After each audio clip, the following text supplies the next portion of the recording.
क्या सीन है यार। Hi everyone, this is Paltan from North Bengal. Welcome to my YouTube channel.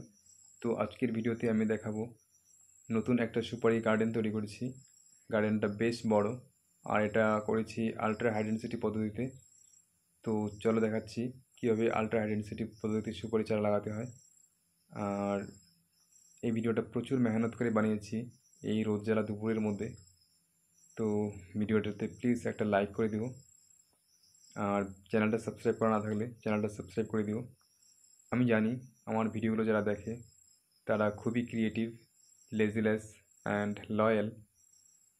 তো এই ভিডিওটা আমি দুটো পার্টে করেছি, চলো দেখাচ্ছি পুরো ভিডিওটা। তো এখন সময় সকাল 8টা আর দেখতে পাচ্ছ আমাদের পঙ্কজ ভাই জমিতে ট্রাক্টর নিয়ে চলে এসেছে। প্রথমে জমিগুলো আমরা ভালো মতো চাষ করবো, এরপর একের পর এক সুপারি চারা লাগিয়ে দেবো। তো দেখতে থাকো পুরো ভিডিওটা, অনেক সুন্দর হবে। আর এগুলো হচ্ছে আমাদের সুপারির চারা, যেগুলো পার্মানেন্টলি জমিতে বসানো হবে। দেখতে পাচ্ছ চারাগুলো প্যাকেটের মধ্যে রয়েছে। আমরা শাবল দিয়ে প্রেসার দিয়ে এক এক করে তুলে নিচ্ছি।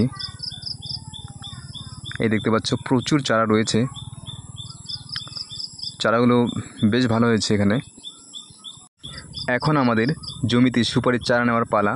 দেখতে পাচ্ছ একের পর এক ঠেলা গাড়ি বোঝাই করে নিয়ে যাওয়া হচ্ছে সুপারির চারা। আর এই সুপারির চারাগুলো আমি বাড়িতেই তৈরি করেছিলাম। এই ভিডিওটা অলরেডি ইউটিউবে আপলোড করা হয়েছে আর এই ভিডিওতে 19,000 প্লাস ভিউজ চলছে। তো ওই ভিডিওটা দেখতে পারো আমরা সুপারির চারাগুলো কীভাবে তৈরি করেছিলাম। তো আর মাত্র কিছু দূরেই আমাদের জমিগুলো রাস্তার পাশেই রয়েছে। তো চলো শুরু করছি এখন সুপারির চারা লাগানো। এখন আমরা জমিতে চলে এসেছি। তো এই সিরিজের জমিটাতে সম্পূর্ণটাই গার্ডেনিং প্লাস প্লান্ট নার্সারি করা হবে। তো প্রথমে আমি জমিটা মেজারমেন্ট করে নিচ্ছি কতগুলো চারা লাগবে না লাগবে। তো আমার মেজারমেন্ট করা প্রায় শেষ। এখানে মোট 560 পিস চারা লাগবে, 560 পিস। তো চলো এবার চারা লাগানোর পালা। এখন আমাদের সুপারির চারা লাগানোর পালা। বাট সুপারির চারা লাগানোর আগে আমরা স্ট্রেট লেভেল মিলিয়ে নিয়েছি যাতে পুরো লাইন সোজা হয়। দু মাথায় দুটো করে খুঁটি বেঁধে সুতো টানা দিয়ে নিয়েছি। এখন সেই হিসেবে আমরা 5 ফিট দূরত্বে একের পর এক লাগিয়ে নিচ্ছি। আর চারা বসানোর সময় একটা জিনিস সবসময় মনে রাখতে হবে, যেন চারাটা পুরো স্টেবল হয়। এভাবেই repeat and repeat 1 by 1, repeat and repeat 1 by 1, মোট 560 পিস চারা লাগাতে হবে।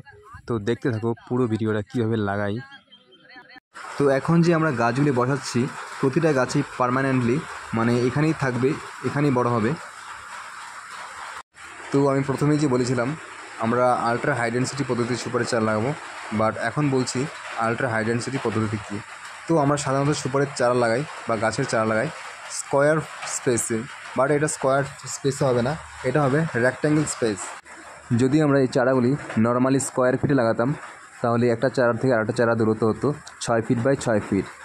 আর যেহেতু আমরা এটা আলট্রা হাই ডেনসিটি পদ্ধতিতে করেছি তাই আমরা করেছি রেক্ট্যাঙ্গেল স্পেসে, তাই প্রতিটি চারা দূরত্ব হয়েছে 5 ফিট বাই 9 ফিট, মানে লম্বাতে 5 ফিট দূরত্ব আর চওড়াতে 9 ফিট দূরত্বে।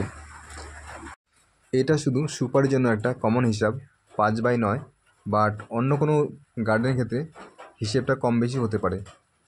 যদি অন্য কোনো ফল গাছ বা বনবৃক্ষের গাছ হয় তাহলে কিন্তু হিসেবটা কম বেশি করতে হবে।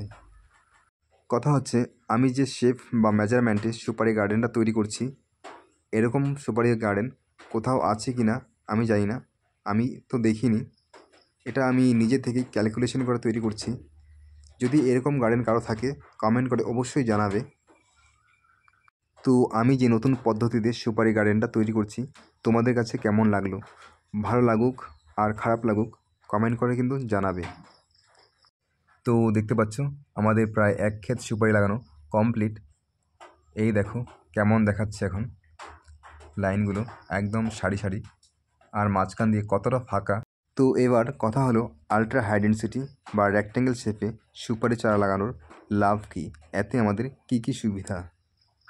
তো প্রথমে যে সুবিধাটা দেখতে পাচ্ছ 2 লাইনের মাঝখানে এতটা জায়গা ফাঁকা থাকার জন্য ট্রাক্টর চালানো যাচ্ছে।